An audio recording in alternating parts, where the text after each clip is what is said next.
maintenant parcourir la presse internationale avec vous, Hélène Fratt. Bonjour. Là aussi, à la une, c'est la campagne pour le Brexit au Royaume-Uni. La campagne a repris hier après la trêve en hommage à Jo Cox, la députée travailliste qui a été assassinée jeudi dernier. Le climat extrêmement tendu dans lequel se déroule cette campagne a amené une responsable du parti conservateur, une responsable de premier plan, jusque-là favorable au Brexit, à lâcher le camp du Out, d'après The Times, qui rapporte que Lady Warsi, par ailleurs ancienne membre du gouvernement, a condamné le discours de haine et de xénophobie, je la cite, non seulement de UKIP, le parti europhobe de Nigel Farage, mais aussi d'une partie des conservateurs et de l'exécutif accusés de mensonges complets. Pour Saïda Warsi, la goutte d'eau qui aurait fait déborder le vase aurait précédé l'assassinat de Jo Cox sous la forme d'une affiche, d'une campagne d'affichage de l'UKIP montrant des milliers de réfugiés supposés déferler sur l'Europe en cas de maintien du Royaume-Uni dans l'UE.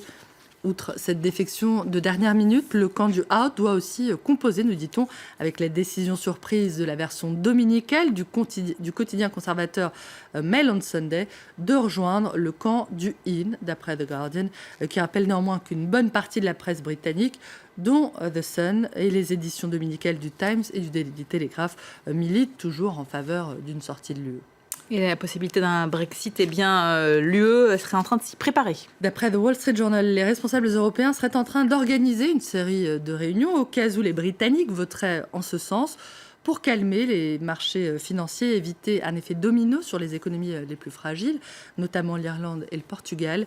Les institutions européennes envisagent un éventuel Brexit avec incrédulité, inquiétude et angoisse, mais elles se préparent aussi à prendre des mesures de rétorsion, d'après The New York Times.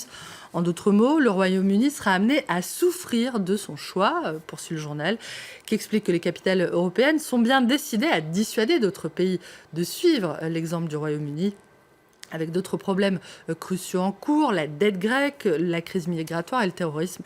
Il est peu probable que les plus grandes et les plus puissantes nations européennes tolèrent une longue période de confusion après le référendum, prévient le quotidien américain. À la une également ce matin, la victoire du mouvement 5 étoiles au municipal en Italie. Le mouvement populiste est parvenu à s'emparer de deux grandes villes, on en a parlé ici, Rome et Turin. Cette double victoire en forme de camouflet pour le Parti démocrate de Matteo Renzi fait la une d'Il Giornale, qui montre le président du Conseil italien, on le voit, passablement accablé et fatigué. Le quotidien d'opposition évoque le triomphe de Virginia Raggi, la première femme, vous l'avez dit, à se faire élire à la tête de la capitale italienne, et la façon dont Chiara Appendino a balayé le maire démocrate de Turin, Piero Fassino.